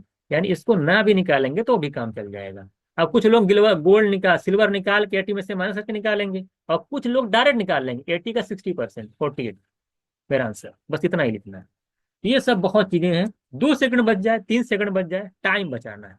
तो ओवरऑल हमारा जो मेन फोकस है, खासकर एसआरसीसी एग्जाम के लिए, कि क्वेश्चंस को कितना कम से कम लिखा जाए और कितना कम से कम टाइम आपको, कम से कम टाइम लिखे और टाइम ज्यादा से ज्यादा टाइम को बचाया जाए। क्वेश्चन नंबर 15 देखिएगा। हाँ, क्वेश्चन नंबर 15 देखिएगा। कह रहे हैं कि MS Gupta bought a house for rupees C in 2010। 2010 में उन्होंने ₹C में, अमाउंट नहीं दिया, कोई अमाउंट है, मैंने कोई घर खरीदा। कहने के 3 साल बाद she sold the house for 25% more than she paid for it. यानी उन्होंने क्या किया कि 25% ज्यादा पर सेल कर दिया। 25% मोर देन का मतलब है कि जो भी पैसा रहा होगा उसका 125% में सेल किया। ध्यान दीजिए, 25% मोर देन का मतलब 125% में सेल किया। प्रॉफिट एंड लॉस में बार बार मैं इस चीज को समझाता रहता हूँ। करेक्ट, सी हैज टू पे एट अ टैक्स, टैक्स पे किया है 50% ऑन द गेन। गेन जितना हुआ है उनको, उस पे उन्होंने क्या किया है कि 50% जो है टैक्स दे दिया है। ठीक है, अब 50% टैक्स दे दिया, कोई बात नहीं। कहें द गेन इज द, कह रहा कि how much tax mister Gupta पे, ये बताइए। ये तो बहुत ही इजी क्वेश्चन हो गया, कितना टैक्स पे किया ये बताइए। हमको इनकम निकालने की जरूरत ही क्या है। मान लेते इनकम आपका C है, 50 पर गेन कितना हो रहा, 25%। तो 25% अगर गेन हुआ है, ओवरऑल लग जाएगा ये, अगर 25% आपका गेन हुआ है और उस पे जो टैक्स जो है, गेन पे टैक्स लगा, she has pay to tax of 50% on the gain, gain का 50%। तो आप ये देख रहे हैं कि जो गेन हो आपका हो रहा है, कितना हो रहा है, गेन कितना हो रहा है, इनकम का 25%। इनकम आपके मान लो पूरा जो कॉस्ट था C आपका कितना था, उसका C था ना जितने खरीदे थे, उसका 25% गेन हुआ था। सिर्फ हम गेन निकाल लें, 25% का मतलब कितना आएगा, 1/4। तो C/4 आपका गेन हुआ है। कितना तो गेन हुआ है, C/4। आपसे कह रहा है कि जो गेन हुआ उसका 50% टैक्स दिया उन्होंने। टैक्स कितना पे कर रहे हैं, गेन का 50%, गेन है C/4, 50% मतलब हाफ। 50% मतलब हाफ, हाफ किसका, गेन का। गेन कितना है, C/4। तो कितना हो जाएगा टैक्स, C/8। सिंपल तरीके से यहाँ से निकाल देंगे कि मेरा गेन कितना। एक लाइन का क्वेश्चन है भाई, गेन कितना हो रहा है, C/4। वैसे ओवरऑल ही समझ जाइए, 25% अगर गेन है, 50% अगर उस पर गेन पे टैक्स लगा है, यानी 12.5%।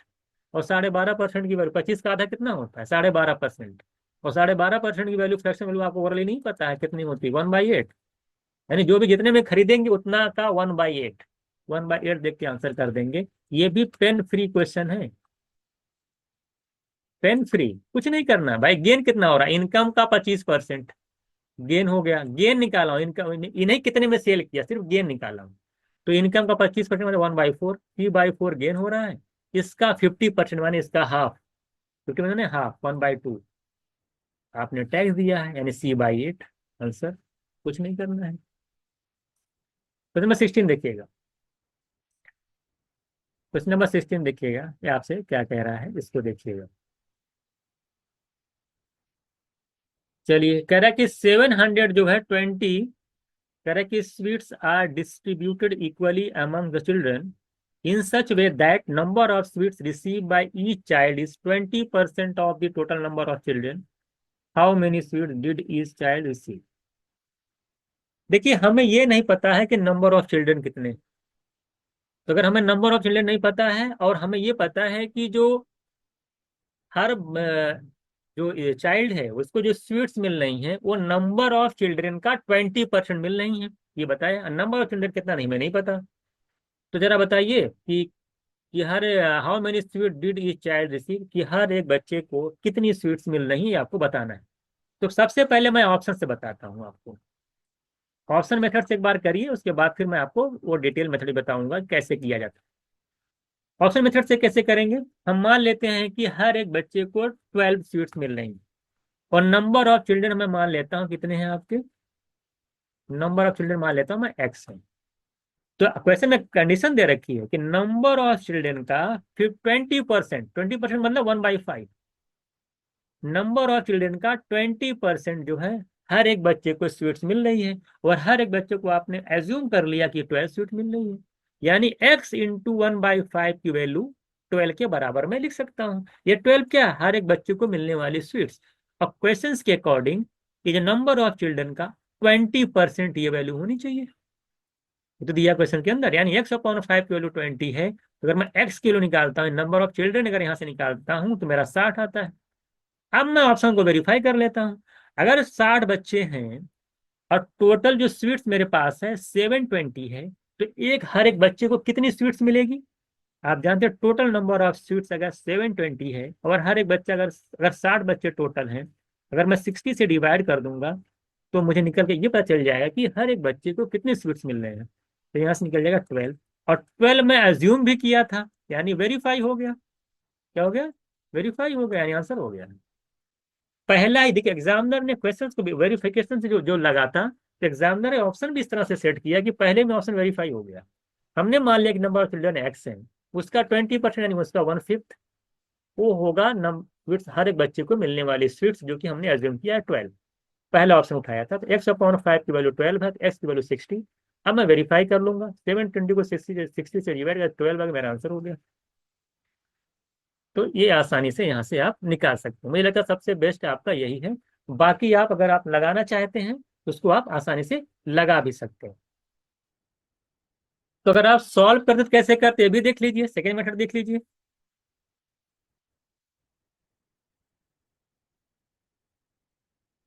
कैसे सॉल्व करते हैं।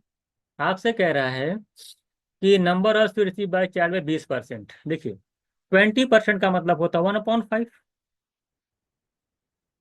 कह रहा है कि number of receive by each child 20% of the total number of children. अगर टोटल नंबर ऑफ चिल्ड्रन आपके 5 यूनिट हैं, तो हर एक बच्चे को मिलने वाली जो स्वीट्स है वो 1 यूनिट है। दोनों अननोन है। अगर हमें इसमें से अगर क्वेश्चंस के अंदर हमें ये दिया कि नंबर ऑफ, हमें ये नहीं दिया है कि हर बच्चे को कितनी स्वीट्स मिल रही है, ये भी नहीं दिया हुआ है ना, तो हमें नंबर ऑफ चिल्ड्रन पता है, दोनों अननोन है, दोनों चीज अननोन है। तो हम मान लेते हैं कि नंबर ऑफ चिल्ड्रन जो है 5 यूनिट को मान लेते हैं कि 5x है, और हर एक बच्चे को मिलने वाले स्वीट्स मान लेते हैं 1 यूनिट को मान लेते हैं 1x। 1x का माने सिर्फ x लिखा जाएगा, यानी हर एक बच्चे को मिलने वाले हर जो टोटल नंबर ऑफ चिल्ड्रन है वो 5x हो जाएंगे। पर रेशियो में एज्यूम जब किया जाता है तो x से एक कांस्टेंट टर्म से मल्टीप्लाई कर दिया जाता है, और हर एक बच्चे को मिलने वाले स्वीट्स हम मान लेते हैं कि 1x यानी x है। अगर टोटल बच्चा 5x है, हर एक बच्चे को मिलने वाले स्वीट्स अगर x है, अगर हम इन दोनों को मल्टीप्लाई कर देंगे तो हमें क्या निकल के मालूम चल जाएगा? हमें नंबर ऑफ स्वीट्स पता चल जाएगी। नंबर ऑफ स्वीट्स कितनी होंगी? नंबर ऑफ, अगर हम स्वीट्स निकालते हैं तो कैसे निकालेंगे? नंबर ऑफ चिल्ड्रन, यहाँ लिख लेते हैं, रुक जाइए। नंबर ऑफ चिल्ड्रन, अगर हमें नंबर ऑफ स्वीट्स बतानी है तो हम क्या लिखेंगे? नंबर ऑफ चिल्ड्रन, अभी मैं समझा भी देता हूँ कैसे। नंबर ऑफ चिल्ड्रन इंटू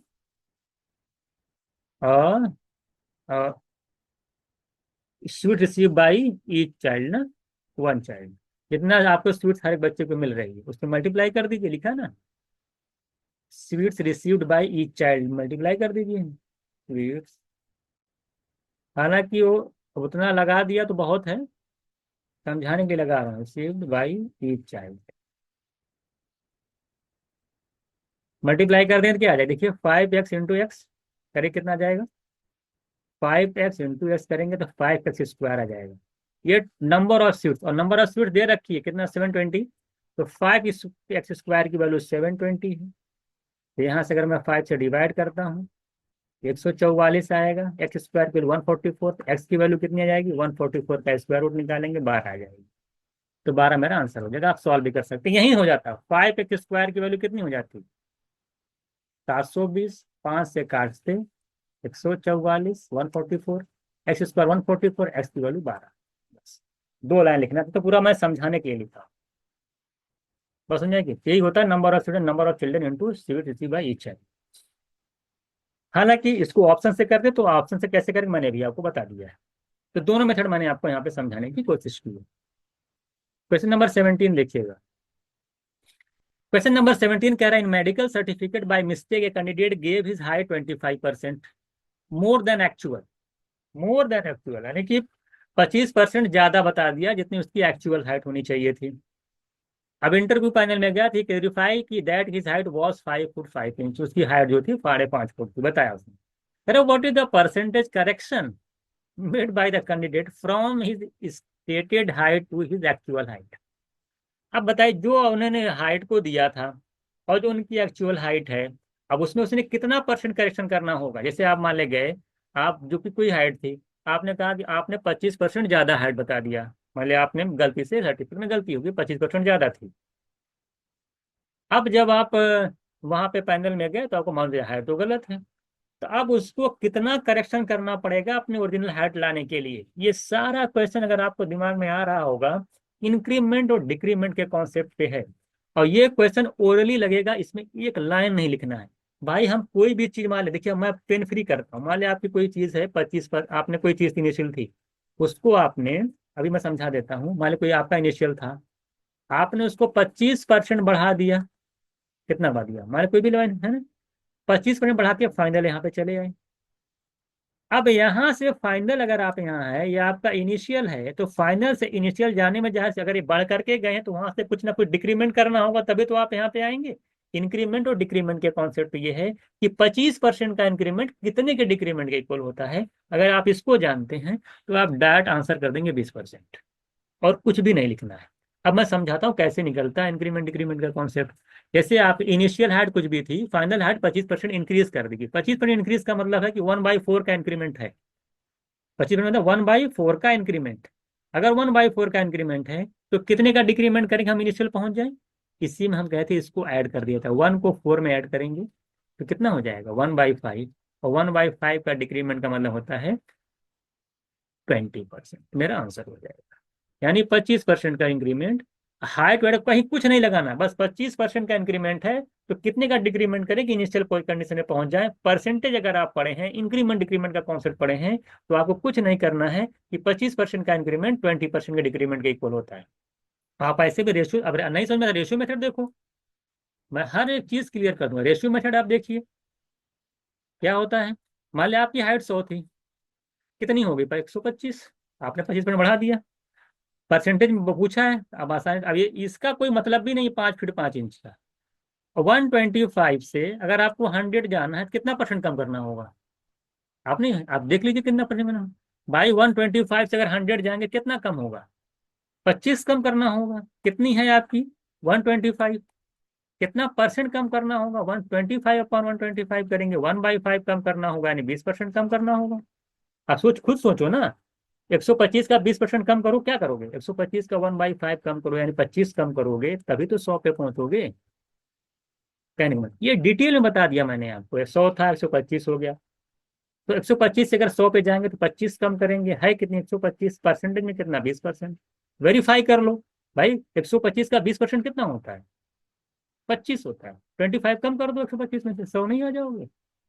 ऐसे समझिए, पूरा डिटेल बता दिया मैंने आपको। क्वेश्चन नंबर 18 देखिएगा। क्वेश्चन नंबर 18 आपसे कह रहा है कि in examination A obtain 10% less than the minimum number of marks required for passing. तो हम मान लेते हैं, अब बी को जो है 11/9% लेस देन ए से मिला है, सी को 41/17% लेस देन जो मिला है ए और बी के सम से। क्या सी एग्जाम को पास करेगा या फेल करेगा, ये आपसे पूछा है। देखिएगा, हम मान लेते हैं कि जो पासिंग मार्क्स है आपका, हम मान लेते हैं कि जो पासिंग मार्क्स है आपका वो 100 है। मान लेते हैं आपके पासिंग मार्क्स 100 है। तीन लोग हैं, ए, ये बी, ये सी। ए को 10% लेस मिला है, 100 का 10% कम कर देंगे, 90 मिला हुआ है। बात समझ में आएगी नहीं। अब देखते हैं इन, अब बी और सी को निकालने से पहले आपको मैं फ्रैक्शन परसेंटेज चार्ट कितना इंपॉर्टेंट है उसकी वैल्यूएशन बताता हूं मैं आपको, उसकी वैल्यू क्या है। परसेंटेज चार्ट, सबसे पहली बात, इसे 11/9 आया। जैसे परसेंटेज चार्ट अगर आप देखेंगे तो 11/9% की फ्रैक्शन वैल्यू क्या होती है, वो भी बताएगा, 1/9। 1/9, हालांकि निकाल भी सकते हैं, लेकिन निकालेंगे तो 11 9 99 इंटू 1 करेंगे 100, 100/9%।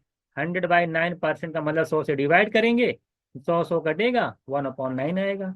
एक बच्चा ये कर रहा है, और एक बच्चे को ओरली पता है कि 1/9% 1/9 होता है, तो एग्जाम में इसका सिलेक्शन होगा, आपका नहीं होने वाला है। अगर आपको 11/9% की फ्रैक्शन वैल्यू नहीं याद है तो आप 2 सेकंड 4 सेकंड पीछे जा रहे हैं। इसी तरीके से 41/3/17%, इसका क्या मतलब होता है? अगर आप 1/17 की फ्रैक्शन निकाले जाएंगे तो वहां पे आप देखिए कितनी है, 5 अभी अगर है ना, तो वहां अगर आप देखेंगे कितना 1 बाय कितनी आ रही, 41/3/17 जो है कि परसेंटेज की फ्रैक्शन वैल्यू जो होती है वो 5/17। अगर आप सॉल्व कर लीजिए, अगर आपको नहीं मान ले आता है वाले 70 वाली नहीं पढ़े, मल्टीप्लाई कर लीजिए। 17 4 जा करेंगे 68, यानी 680 आएगा। 17 और 697 आएगा, 3 और करेंगे 700 आएगा। 700/17% आएगा। 100 100 कैंसिल होगा, 7/17 आता है। कितना आता है? 7/17। यानी कि 41/3/17 का मतलब है फ्रैक्शन वैल्यू 7/17। जब तक आपको ये फ्रैक्शन वैल्यू नहीं पता होगी, एक की तो पता थी, दूसरी आप निकाल लेते, 2 4 सेकंड लगता, आप 7/17 निकाल लेंगे। अब आप आगे काम कर पाएंगे, नहीं तो आप नहीं कर पाएंगे।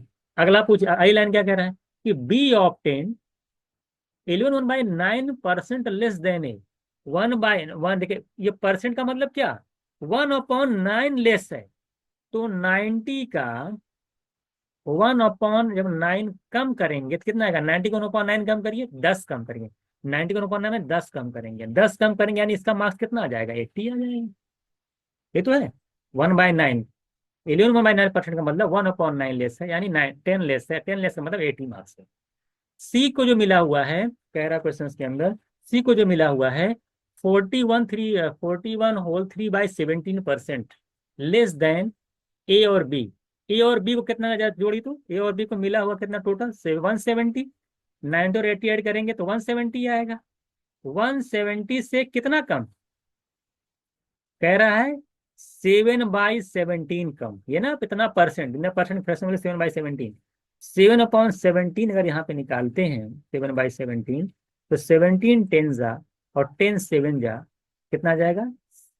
70 कम आएगा। और इन दोनों का 90 और 80 का मैं सम निकालता हूं तो 170 आता है। 170 से अगर 70 कम करोगे तो आएगा 100 मार्क्स। यानी सी को जो मिलेगा वो 100 मार्क्स मिलेगा।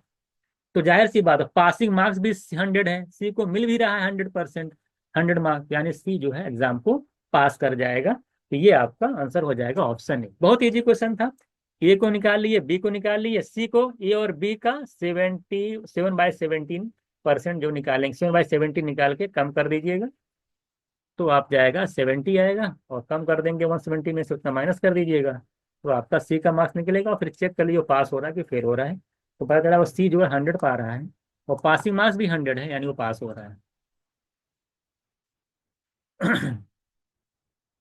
इस क्वेश्चन को देखिएगा क्या कह रहा है आपसे।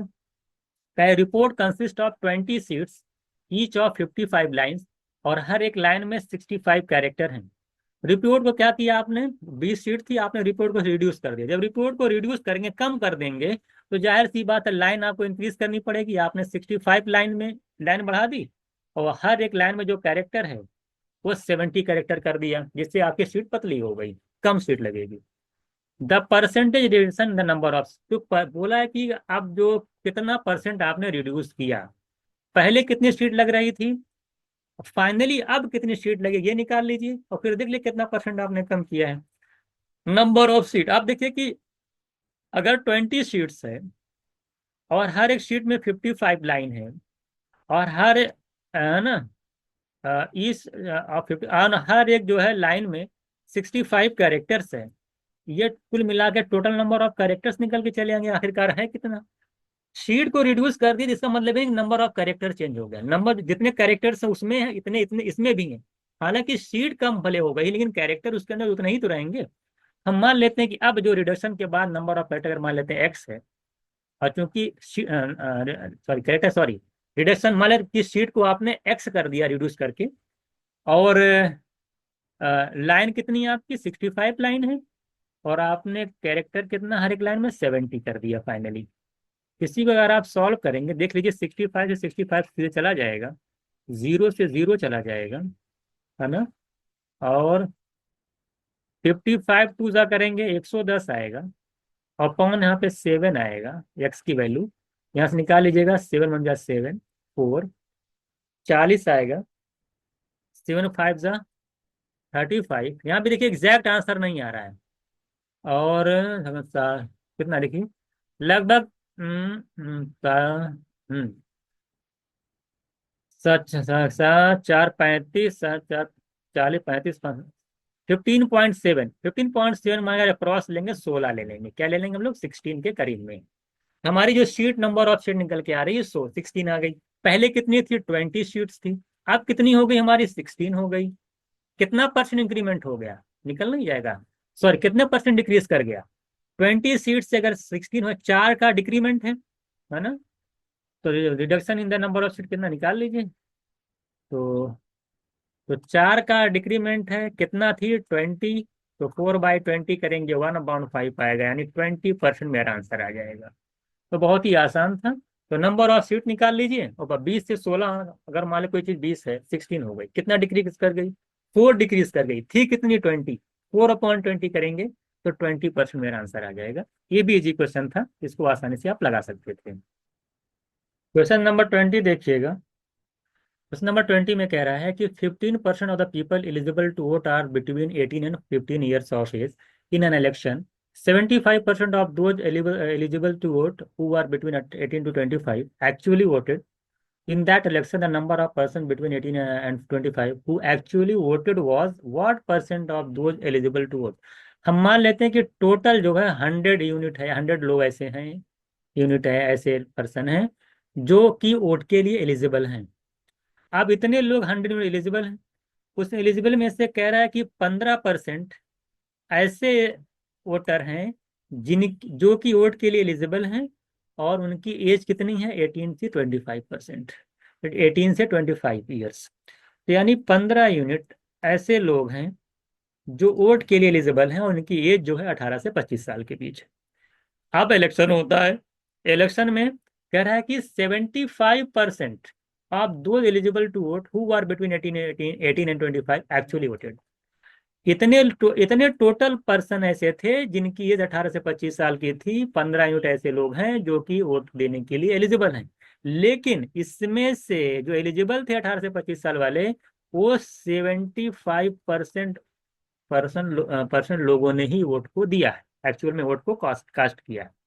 तो 15 यूनिट का हम 75% निकालते हैं, देखिए कितना आ रहा है, 75% का मतलब 3/4। तो 15 का 3/4 निकालेंगे, तो 45 यानी 45/4 यूनिट आएगा। ये इतने लोगों ने वोट जो है दिया है एक्चुअल में, जिनकी एज 18 से 25 साल के बीच है।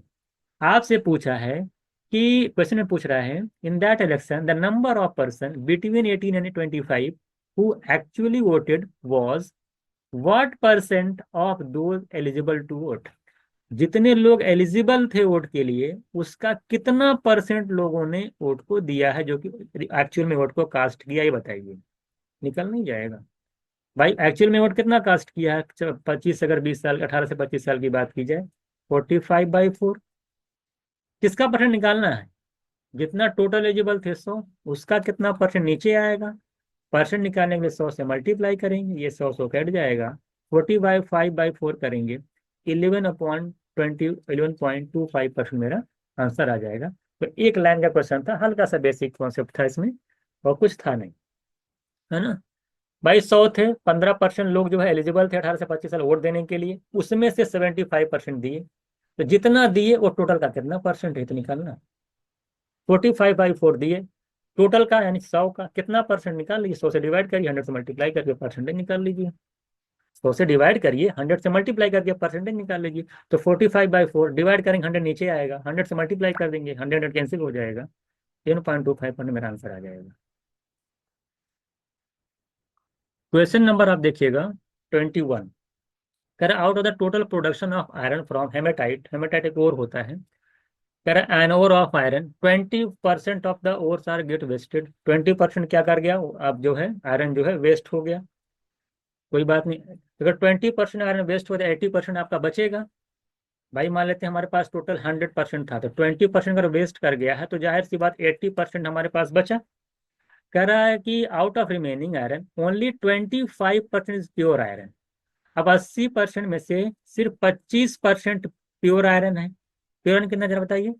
कंटिन्यू 1/4 यानी कि 20, मान लेते हैं कि 100 यूनिट हमारे पास टोटल है। अगर 100 यूनिट हमारे पास टोटल है तो 20% अगर ये आपका वेस्ट कर गया तो 80 यूनिट जो है हमारे पास बचा। अब 80 यूनिट का 25% जो है वो प्योर आयरन है। तो 80 का 25% निकालेंगे यानी 1/4 निकालेंगे तो कितना आ जाएगा, डिवाइड कर लीजिए 4 से। तो 20 यूनिट ये ऐसे हैं जो कि प्योर आयरन है। ये आपसे कह रहा है प्योर आयरन है 20%। If the pure iron obtain in year from mine of hematite, दे रखा है कि आपका 80,000 kg है, तो quantity of hematite hematite mine from the mine in the year निकल नहीं जाएगा कितना होगा। आपसे पूछा है कि कितना यूनिट, ये निकाल लीजिए। अगर 20 यूनिट की वैल्यू आपकी दे रखी है और क्या पूछा है आपसे, आयन ईयर कितना, then the quantity of hematite mine from the mine in the year is, तो निकाल लीजिए। 20 की निकल जाए। देखिए क्या करना है, 20 यूनिट की वैल्यू कितनी आपकी है, 20 यूनिट की वैल्यू यानी प्योर आयरन आपको दे रखा कितना मिल रहा है इन ईयर, लिखा है ना। If the pure iron obtain in year कितना मिला, 80,000, यानी 20 यूनिट की वैल्यू आपकी 80,000 है। तो आपसे पूछा then the quantity of hematite mine from from that mine the year. तो आप जानते हैं कि टोटल कितना आपके पास है, 100 यूनिट है। अगर 20 यूनिट की वैल्यू अगर 80,000 है तो 100 यूनिट के लिए कितनी हो जाएगी, निकलना ही जाएगा।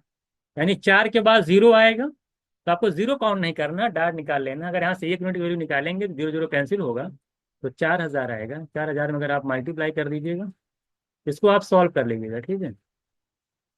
100 से मल्टीप्लाई करें 4 लाख आएगा। मुझे लगता है option B is right answer. यानी 4 के बाद जीरो जीरो आएगा, आपको जीरो काउंट करने की जरूरत नहीं, क्योंकि ऑप्शन अलग अलग है। तो बी ऑप्शन आपका आंसर हो जाएगा। मुझे लगता है बहुत ही इजी था भाई। 100 था, 100 टोटल था, 20 में इसमें से वेस्ट निकल गया, 80 आपका बचा। 80 में से जो है 25% प्योर था, यानी कि 20 यूनिट प्योर था। 20 की वैल्यू 80,000 है, तो 100 की कितनी होगी आपसे पूछा है। और टोटल हेमेटाइट मान लेंगे आप 100 यूनिट है, तो इसी 100 यूनिट की वैल्यू आपसे पूछा था। 22 देखिएगा, आपसे कह रहे हैं कि total number of the tractors in state 2,94,000 है। और कह रहा है कि आउट ऑफ इस 1,50,000 are made in Mahindra by Mahindra and Mahindra. Out of every one Mahindra tractor जो है उसमें से 98 जो है रेड कलर के हैं। But only 5.3% of the total tractors are red.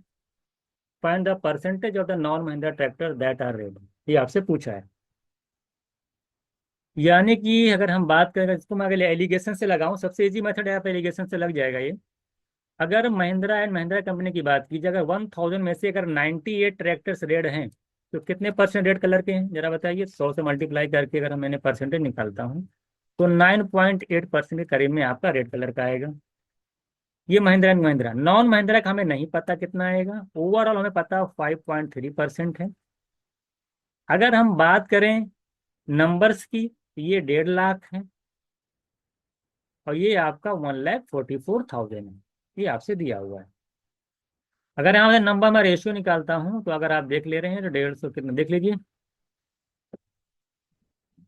90, 50, 40, 94, क्या निकाल लीजिए। अगर यहाँ पे निकालते हैं तो क्या रेशियो आता है देख लीजिए, डिवाइड कर लीजिए, इसको 3 से करेंगे 50 आएगा, ये 2 आएगा, कैंसिल करेंगे।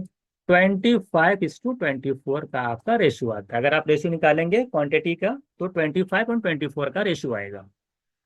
आप जानते हैं एलिगेशन मेथड के अंदर कि इसका और इसका जो डिफरेंस होता है कहाँ पे आता है, इसका डिफरेंस जो होता है यहाँ पे आता है। तो 9.8 और 5.3% आप डिफरेंस निकालेंगे, एक में से 3 जगह 5 आएगा, 9 में से 5 जगह 4 आएगा, यानी 4.5% आएगा। और इसकी वैल्यू है 24, यहाँ पे 24 दे रखा, डिफरेंस आ रहा 4.5%, यानी 24 यूनिट की वैल्यू अगर 4.5 है, एक की निकालेंगे तो डिवाइड बाय 24 आपको निकल जाएगा। ठीक है, 1 यूनिट को निकाल लीजिए यहाँ से, देखिए कितनी आ रही। 1 यूनिट किलो निकाल लीजिए, देखिए कितनी आ रही। और अगर आप 25 यूनिट किलो निकालेंगे, देखिए कितनी आएगी, 25 पे निकाल लीजिए। इसको अगर आप सॉल्व करते हैं, इसको सॉल्व करके निकाल लीजिए, देखिए कितनी आती है। अगर 3 से डिवाइड करते हैं, 3 8 जा, इसको डिवाइड करेंगे 1.5 आएगी, और मल्टीप्लाई कर लीजिएगा, देख लीजिए कितना आ रहा है, 1575 375, 37.5 आएगी। मल्टीप्लाई कर लीजिए, ठीक है। 8 से डिवाइड कर लीजिएगा, थोड़ा सा कैलकुलेटिव है क्वेश्चन ये। आप डिवाइड करेंगे, देख लीजिए कितना आ रहा है। 8 तो 32 का, 8 4 जा 32 आएगा, 5 55 जाएगा, 8 6 जा 48 आएगा, 7 जाएगा, 8 जाएगा 64, 6 7 7 56, 4 4.6875 आएगा डिवाइड करने पे। यानी 25 यूनिट की वैल्यू आपकी आ गई 4.6875।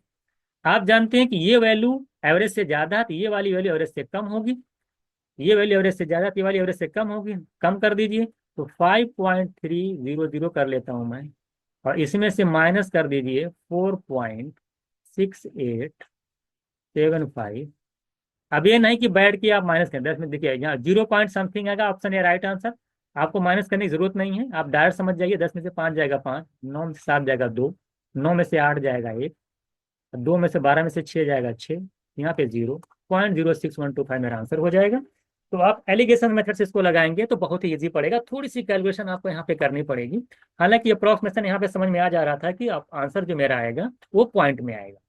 ये क्वेश्चन नंबर 20 था। और एलिगेशन मेथड अगर आप पढ़े हैं पहले से तो मुझे लगता है इस क्वेश्चन को मैं आसानी से आप कर सकते हैं। अब क्वेश्चन नंबर लास्ट क्वेश्चन देखिएगा, 23 क्वेश्चन देखिए आपका लास्ट क्वेश्चन, इसको एक बार देख लीजिएगा। हालांकि इसमें थोड़ी सी फिजिक्स भी इन्वॉल्व है। कह रहा है कि suppose that a maximum 20 grams of salt dissolved in 100 gram of water. कह रहा है any more salt if added remain undissolved and sediment falls on the bottom. Now water is evaporated from 1 kg of 4% solution at the rate of 20 gram per hour. After how long will it start sedimenting approximately? Question में आपको समझा दूं कहना क्या चाहता है। Question में कह रहा है कि suppose that a maximum 25 gram of salt dissolve in 100 gram of water. कह रहा है कि अगर आप 100 ग्राम आपके पास वाटर है, अगर आपके पास 100 ग्राम वाटर है तो इसके अंदर मैक्सिमम 25 ग्राम सॉल्ट ही डिजोल्व होगा। इसका मतलब ये है कि जो कॉन्सेंट्रेशन होगी, कॉन्सेंट्रेशन क्या होता है कि 100 में कोई कोई भी एलिमेंट कितना है, तो अगर 25 ग्राम सॉल्ट 100 ग्राम वाटर के अंदर डिजोल्व हो रहा है तो यानी कि जो कॉन्सेंट्रेशन होगी सॉल्यूशन की वो 25% होगी। आपने परसेंटेज मिक्सचर एलिगेशन चैप्टर पढ़ रखा होगा, यानी कि 25% जो है आपकी जो है कॉन्सेंट्रेशन होती है। 100 में अगर 25 ग्राम है 25% है।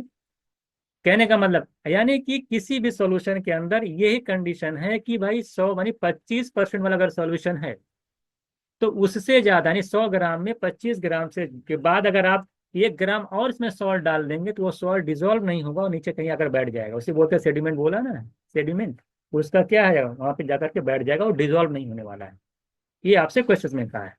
आगे कह रहा है कि 1 kg आपका पास सोल्यूशन है वो 4% सोल्यूशन है। ये बड़ा इंपॉर्टेंट बात है, 4% सोल्यूशन का क्या मतलब होता है एक बार इसको समझ लीजिएगा।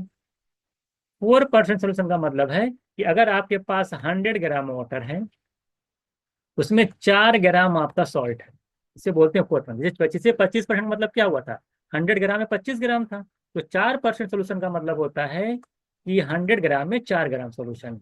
तो अगर आप 1 kg सोल्यूशन मान ले आप लेते हैं, 1 kg का मतलब होता है 1000 ग्राम, 1 kg का मतलब होता है 1000 ग्राम। तो कोई मुझे बताएगा कि कितना ग्राम सॉल्ट होगा। जब 100 ग्राम में 4 ग्राम सॉल्ट है तो 1 kg यानी 1000 ग्राम में कितने ग्राम सॉल्ट होंगे। सिंपल सी बात है, 10 गुना हो रहा है, 40 ग्राम सॉल्ट होगा। तो एक आपके पास कोई सोल्यूशन है ना, एक सोल्यूशन आपके पास है जिसके अंदर 40 ग्राम सॉल्ट है और 1000 ग्राम टोटल सॉल्यूशन है जिसमें से 40 ग्राम आपका क्या है, सॉल्ट है। ये क्वेश्चन में आपके दे रखा है। अब क्या कर रहे हैं आप, इसको वेपराइज कर रहे हैं, लगातार क्या कर रहे हैं, वेपराइज कर रहे हैं। और रेट क्या वेपराइज वेपरेट का दे रखा है कि 20 ग्राम पर आवर, यानी 1 घंटे में 28 ग्राम जो है वाटर आपका वेपरेट हो रहा है, निकल रहा है उसमें से 1 घंटे में 28 ग्राम, ये आपको दे रखा है। अब हमको सबसे पहले ये बताइए, अब धीरे धीरे वाटर आपका कम होता जाएगा। जब वाटर कम होता जाएगा उसमें जो कॉन्सेंट्रेशन है सॉल्यूशन की, यानी जो सॉल्ट की कॉन्सेंट्रेशन है वो लगातार सॉल्यूशन की क्या बढ़ती जाएगी। और क्योंकि 25% जैसे पहुंचेगी उसके बाद भी सॉल्ट में डिजॉल्व, वही बोला आपसे कि how long time will it start sedimenting approximately, यानी कि कब जो है सेडिमेंट स्टार्ट हो जाएगा, कि यानी कब जो है सॉल्ट उसके अंदर डिजोल्व नहीं होना स्टार्ट होगा। वो तब नहीं होगा जब उसकी सॉल्यूशन की कॉन्सेंट्रेशन 25% हो जाएगी, क्योंकि पानी जब निकलता जाएगा तो कॉन्सेंट्रेशन बढ़ती जाएगी। सबसे पहले आप ये देख लीजिए कि 1000 ग्राम कम होते होते कितना ग्राम बन जाएगा, कि अब जो है उसके बाद जब आप वेपराइज करेंगे तो फिर जो है आपका सेडिमेंट स्टार्ट हो जाएगा। तो सबसे पहली बात ये, अगर इसको निकालना चाहते हैं तो 25% कंसंट्रेशन आनी चाहिए। अभी 4% की है ना भाई, नमक तो आपका 40 ग्राम है। हम मान लेते हैं कि फाइनल सोल्यूशन आपका जो है वेपराइज होते होते x ग्राम हो गया, और तो 40 अपॉन जब टोटल करेंगे जो बचेगा वो निकल के आएगी कॉन्सेंट्रेशन। और कॉन्सेंट्रेशन हम मान लेते हैं 25% है, क्योंकि 25% के बाद ही क्या हो, सेडिमेंट स्टार्ट होगा। तो 40/x की वैल्यू अगर 25% है तो 40/x की वैल्यू हो जाएगी 1/4। 25% मतलब 1/4। यहाँ से अगर मैं x निकालूंगा तो 160 ग्राम, यानी कि जब सॉल्यूशन आपका 160 ग्राम हो जाएगा फाइनली, तब जा करके आपका सेडिमेंटिंग स्टार्ट होगा, यानी सेडिमेंट जो है यानी कि सॉल्ट डिजॉल्व नहीं होना स्टार्ट होगा। अगर सॉल्यूशन 160 ग्राम मान ले फाइनली हो रहा है, था कितना 1000 ग्राम, फाइनली जो हो गया 160 ग्राम, यानी अब सॉल्यूशन हो जाएगा 25%। सॉल्यूशन की कॉन्सेंट्रेशन हो जाएगी 25%। अब अगर आप करेंगे तो फिर डिजॉल्व होना नहीं स्टार्ट होगा। 1000 ग्राम से अगर 160 ग्राम हो गया तो कितना पानी आपने वेपराइट किया, जरा बताइए कितना पानी आपने बाहर निकल गया, ये बताइए। 1000 से अगर 160 ग्राम बचा है तो 1000 में अगर 160 ग्राम निकाल देंगे, माइनस कर देंगे, तो 840 ग्राम आ रहा है। आप ऐड कर लीजिए, देख लीजिए। 840 ग्राम वाटर आपने गर्म कर करके क्या किया, वेपरेट कर दिया। अब आपने किस रेट से किया है, 28 ग्राम वाटर आपका 1 घंटे में हो रहा है। तो 840 ग्राम वाटर को होने में कितना टाइम लगा होगा, अगर 28 ग्राम 1 घंटे में हो रहा, डिवाइड कर लीजिए। 840 को अगर आप 28 से डिवाइड करेंगे तो आपका जाएगा 30 घंटे। कितना जाएगा, 30 घंटे। इसका मतलब है कि 30 घंटे बाद, अब जब जैसे गर्म करना स्टार्ट करेंगे तो 30 घंटे बाद, अब क्योंकि 25% कॉन्सेंट्रेशन हो गई, अब अगर आप गर्म करना स्टार्ट करेंगे तो सेडिमेंट स्टार्ट हो जाएगा। अब पानी आप जो वाटर जो क्या नाम है, अब उसमें कोई भी नमक जो है सॉल्ट में डिजोल्व नहीं होगा। उसमें जो सॉल्ट क्या हो जाएगा, धीरे धीरे इसे नीचे बैठना स्टार्ट कर जाएगा। तो 30 घंटे बाद, 30 घंटे बाद का मतलब 36वां घंटा जो होगा आपका, वही आंसर हो जाएगा। ये क्वेश्चन था, बहुत ही ईजी था। आई थिंक आपको समझ में आ गया होगा। एक बार फिर से समझा देता हूँ मैं। 25% का 25 ग्राम सॉल्ट है 100 ग्राम वाटर में, यानी कॉन्सेंट्रेशन 25% है। एक सॉल्यूशन जिसकी कॉन्सेंट्रेशन 4% है, 1 किलोग्राम आपने ले रखा था, तो 1000 ग्राम में अगर 100 4% का मतलब है कि 100 में 4 ग्राम, 1000 ग्राम में अगर आप सॉल्यूशन लेते हैं तो उसमें 40 ग्राम सॉल्ट होगा। अब उसके बाद वेपराइज कर रहे हैं, वेपराइज कर रहे हैं, करते करते कह रहा है कि वो कंडीशन बतानी है कि कितने घंटे बाद जो है वेपरेशन जो है कि सेडिमेंट स्टार्ट हो जाएगा। तब स्टार्ट हो जब उसकी कॉन्सेंट्रेशन 25% हो जाएगी। और 25% कब होगी, मैंने आपको बताया है कि जब ये 40 अपॉन मान लेते हैं x ग्राम, कितना बच रहा है ये निकाल लीजिए, 40/x, और मान लेते हैं कॉन्सेंट्रेशन इसकी 25% हो गई। तो यहाँ से जब x निकालेंगे 160 ग्राम है, x ये क्या है, ये x है फाइनल सोल्यूशन आपका 1000 ग्राम से 160 ग्राम बचा, तब जाके सेडिमेंट स्टार्ट होगा। यानी कि अब क्योंकि 40 ग्राम में जब 160, 40/160 करोगे तभी तो 25% आएगा। यानी अब जो सोल्यूशन की कॉन्सेंट्रेशन है, जब इसके अंदर 160 ग्राम बचेगा सोल्यूशन पूरा, तो 25% कॉन्सेंट्रेशन हो जाएगी, इसके बाद सेडिमेंट स्टार्ट हो जाएगा। अब वही निकाल लेना कि भाई 1000 ग्राम था, 160 बचा, 840 वेपराइज हो गया। उसी 840 को वेपराइज होने में कितना टाइम लगा, 28 ग्राम को 1 घंटे में लगता है, 840 ग्राम को निकालने में कितना टाइम लगेगा, 840/28 किए तो 30 घंटा आया। 30 घंटे के बाद, क्योंकि अब सोल्यूशन में अब क्योंकि हो गया कॉन्सेंट्रेशन 25%, अब जब आप अप्राइज करेंगे तो नमक जो नीचे बैठता चला जाएगा। वही आपसे पूछा था कितने घंटे बाद, तो 30 घंटे बाद, यानी 31वां घंटा मेरा आंसर हो जाएगा। तो इस तरीके से हम लोगों ने 23 क्वेश्चन यहाँ पे डिस्कस किए हैं। एक एक क्वेश्चन को मैंने एक्सप्लेन करने की कोशिश की है बहुत अच्छे तरीके से। आई होप आपको सारी चीज़ें समझ में आई होंगी। और कोई भी डाउट होता तो आप उसको जो है मैसेज कर दीजिएगा। और नेक्स्ट क्लास में हम लोग फिर एक न्यू चैप्टर के साथ फिर पीवाई को डिस्कस करते हैं।